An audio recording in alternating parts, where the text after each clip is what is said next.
Hello, my name is Molly Amelia Jenkins and welcome back. I actually filmed a YouTube video similar to this a few years ago in this very room, so felt right to do this one in the same room. It looks a bit different now though. So I made a video like this a few years back and it felt right this year, after the year I've had, to make another one before my best year yet. So grab a snack, grab a brew and settle in for 2025, a year in review. The truth about 2025.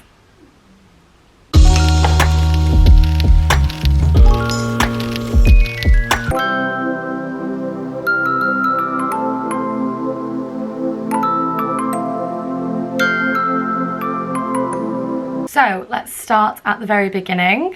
A very good place to start. Well, actually, before we jump in with this year's video, I did just watch back the one from 2020, and to my surprise, there was loads of parallels, which was very interesting to see. Things such as self-worth being everything, which I've definitely been reminded of this year. I've got my spark back. I kept saying that I'd lost my sunny disposition in years gone by. Well, I found it. It was in Portugal. My sexuality, which I said that I might have had it figured out by 2021, didn't. It's still very much a journey, and that person in that video is so different to the person I am today. I refer to myself in that video a lot as a woman, which is language I would probably avoid for myself now, which was really interesting. I said I am toying with the idea of being genderqueer. I am genderqueer. Change, I said that I hated change, which I still do now, but now I have an autism diagnosis attached to the reason why I hate change. Something that I've actually never spoken about on social media really explicitly and said it out loud like that before, so yeah, I'm autistic. Shocking, I know. Taking things for granted and gratitude.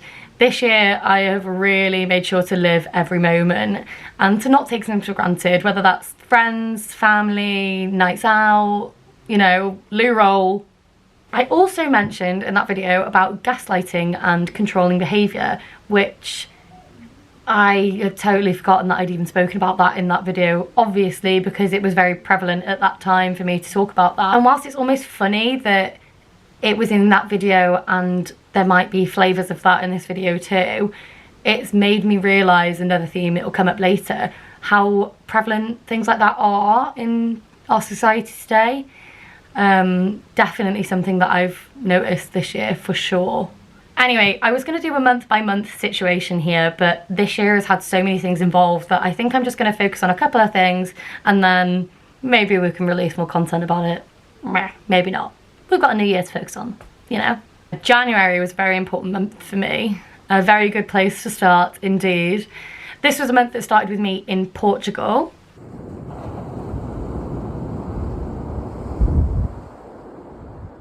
Realigning my priorities and setting intentions for the new year ahead. A year that was inevitably going to change.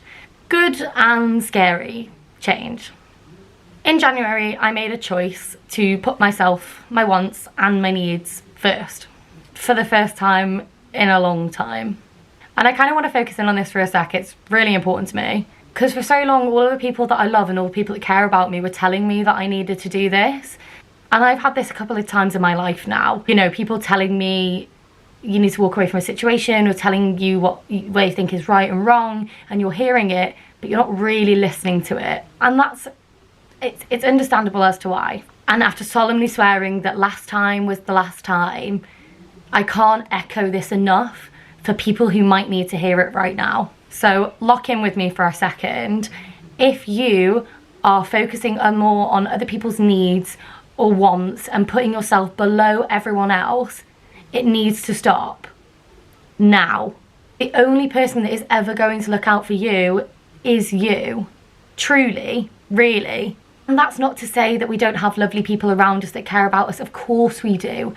But the only person who is like solely concerned about you and what you're doing at any given time is you. That's not a bad thing. It's not selfish.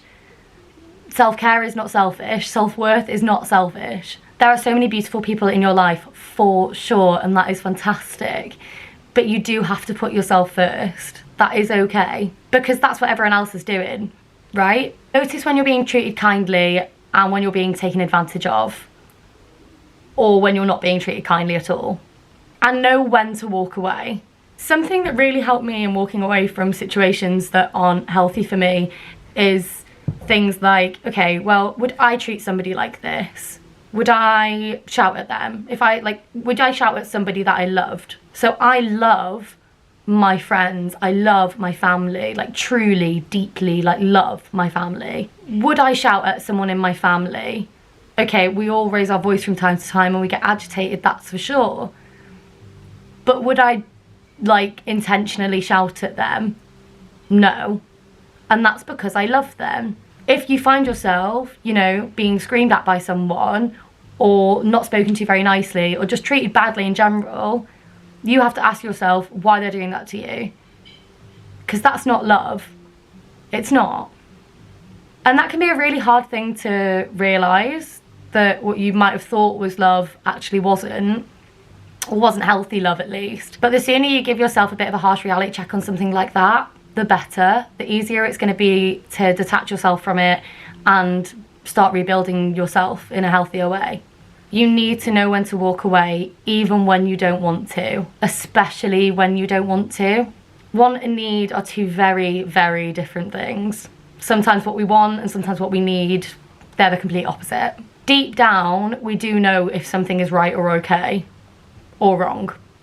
I found myself in a couple of situations now where I know that it's wrong, but I haven't got the strength to walk away yet. And that's okay. People may be watching this in a similar situation and, you know, people around those people may feel like they're banging their head against a wall, telling them to walk away from something that clearly isn't good for them. Have patience with people who are struggling to get out of a situation that they found themselves in. It's really hard. It's really, really hard to be able to walk away from that. It's really hard to walk away from these things if they do have a real clutch on you, truly. But you have to hold your head high, you have to know your goddamn worth, you have to give yourself a bit of a talking to, because if you know it's wrong or you're not being treated kindly, you know it's wrong and you know you're not being treated kindly. You have to hold your head held high, know your self-worth and walk away. Know right from wrong and walk away. You can do it, you will do it, you have to do it when it is right for you. It goes without saying, I'm here for anyone who needs it at any time if you're struggling with anything along those kind of lines, or anything in general. I'm not for 1 minute saying that I'm qualified to deal with anything like this, or, you know, I'm not a therapist and whatnot. However, I have got lived experiences and I'm more than happy to talk about those with people who may be interested or help in any way that I can. As someone who's been in a situation that's found it really difficult to get out of, it's really hard being at that place and it can be very lonely. But you're very much not on your own. A lot of people understand, they do. More than you know, actually, which is kind of sad. But there's strength in that. So from all of this, I've had a decent bit of therapy this year. I wanted to do CBT to align my priorities and get everything in the right place for the year ahead. Fortunately and unfortunately, a lot of that got overshadowed by PTSD therapy. So a lot of trauma therapy, essentially. Clearly I needed that, and I am no longer running away from that or feeling the shame of it all anymore. I am a survivor, and that is that. I used to really struggle with the word victim after being involved with people who seem to have massive victim complexes. I have really struggled with the word victim because I feel like it's almost like I'm using that as an excuse or something. Do you know what I mean? So me and my therapist have decided on the word survivor instead. I'm still a little bit like meh about it, but we'll get there. So yeah, I was going to go month by month. I started writing the plan for this video, going month by month, describing all the wonderful things I've done this year, but there's simply not enough time in the world for that. And we know that I love to yarn. Plus, most of you will have been along for the ride already, if you follow me on social media. Which you should, by the way. So I'm going to be super transparent because there was so much to talk about. I have written some of it down right here. So if I'm looking at this, that's why. Okay, so I've written some things down from this year and I'm just going to read them because it's going to be easier and better for everyone involved. Dyslexia. Yay! So from dancing and working at all of the festivals this year, dancing for incredible artists, music videos, new talent gigs, cabarets, Ibiza girly holidays, Coachella, spending time with my American family, Hollywood, teaching line dancing every month, and vegan camp out again, streaming setup upgrades, having my beautiful cat for a year now, Dubtendo gigs, Radio 1 parties, raves, working insane nightlife gigs, dancing for Dick and Dom, being obsessed with F1, dancing with Bop Jazz Company, paddleboarding, surfing, van life adventuring, Coyote closing and becoming full-time freelance and getting all the gigs myself, main stage Pride in London, Manchester Pride, photo shoots, seeing incredible shows with talented friends as part of the cast, crew and band, meeting new people, new community, realising the importance of platonic love, finding my love and passion for everything again, becoming a nail person thanks to my sister's new nail business, countless pinch me moments, more girly holidays to Portugal, reclaiming everything, When We Were Young festival in Vegas and seeing Panic at the Disco and Blink-182, solo travelling in America and just solo travel in general, my beautiful vegans who I'm going to be bringing in the new year with on the beach, running my first red run for the Terence Higgins Trust for World AIDS Day, cabarets with drama school classmates, slowly taking time to rest and rebuild myself, precious family time over the holidays. It's been my favourite year yet. I've seen a lot of people posting online actually saying that this has been their favourite year alive so far. I'm kind of on the same wavelength with everyone on that. I have had the most incredible year, been so present, focused solely on myself, and it has just been beautiful, genuinely beautiful. One thing that I have noticed this year is that I have not been anywhere near as sad as I have been in the past couple of years. I actually started filming videos on my phone to note how sad I was feeling on a day-to-day basis. And I looked through my camera roll recently and saw so many videos of me crying or having panic attacks or just freaking out, right, on the bathroom floor. And there's been none of that this year. Yes, I've had a really, bad days here and there. We all have bad days. We all need rain to let the flowers grow, right? However, I've not been as depressed. I've not been as panicky. I've just been happier. I've been so much happier. And I think a lot of people have been able to see that too. It is really interesting looking back on those videos, seeing how sad I was, and, helped me realise I will never allow myself to be in a situation where I'm constantly that sad ever again. It took over my entire life. To the point where I'm sad every day, to the point where I'm having panic attacks most weeks. It's not okay at all. And I'm not sat here for 1 minute either saying that I'm perfect or that I deal with things in a perfect way. That is not it. But it's okay for us to acknowledge and speak about crappy behaviour or crappy treatment and saying that we don't want to be in that anymore. I don't want people to be treated crap. I don't want to treat somebody crap. So if I'm treating somebody crap, I would like them to not have me be treating them crap. Not at all. One thing that I have learnt this year, which has kind of bothered me as a person who's very glass half full and sees more beautiful in the world than they do bad, right? I've learnt that men are constantly harassing women or femme-presenting people. And it's a really hard thing to realise how often it happens. It's happened to me far too much this year. And when you can act or speak up or do something about it, please do, because it can always stop it from happening again in the future. Whether that's like being catcalled or more serious things happening, either end of the spectrum, I've experienced both this year. It's been interesting to notice that that is something that is very prevalent. For me, I've noticed it's at least once a week of having either someone shout at you or touch you on the train for no reason or grab you on a night out or whatever the hell it is, or, even to more extreme lengths of things that are, really quite horrific. These things happen all the time, all the time. If you can do anything about it, please do. If you can't, that's okay too. So 2026, my goals.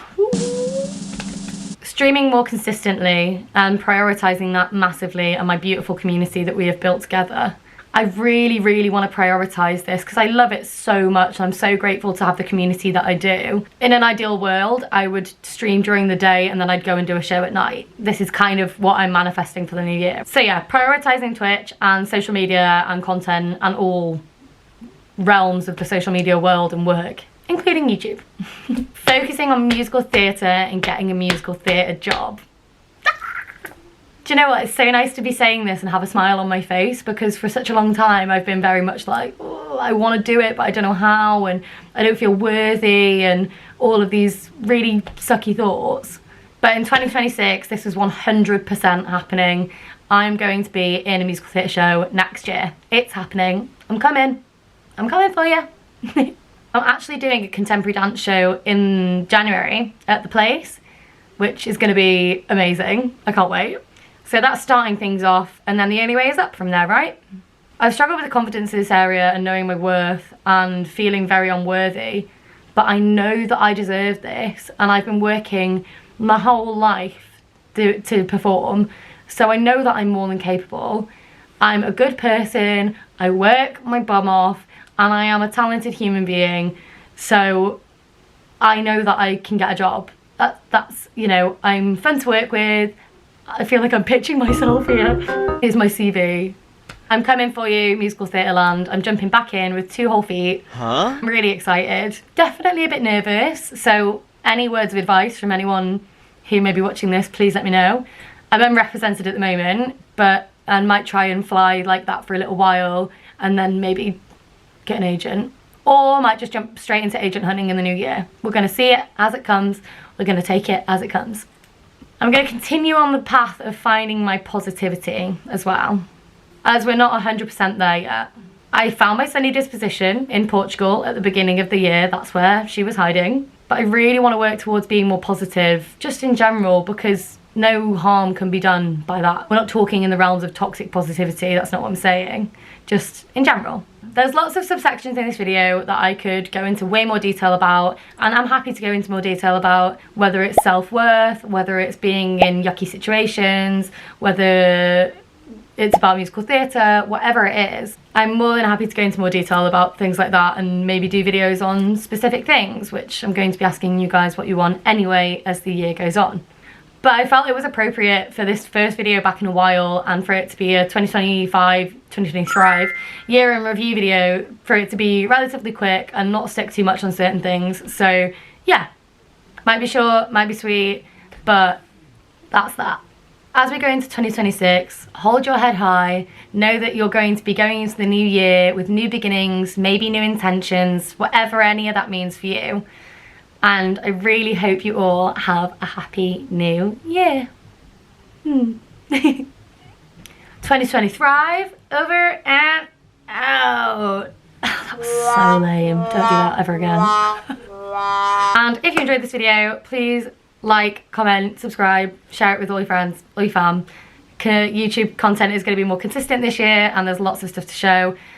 If you made it this far, then you might get a little teaser that the next video I upload is probably going to be my Vegas vlog from when me and Madison went to Vegas. So, and it's a good one. It's a real good one. So yeah, thank you so much for watching, and I will see you soon. Love you, bye. There are so many beautiful, countless Pinterest. So I'm actually doing a... But I felt it appropriate as the first YouTube back video. Hello. But I felt it appropriate as this is my first YouTube back in a... First YouTube? You're old. You're so old, dude. God damn it. But I felt appropriate...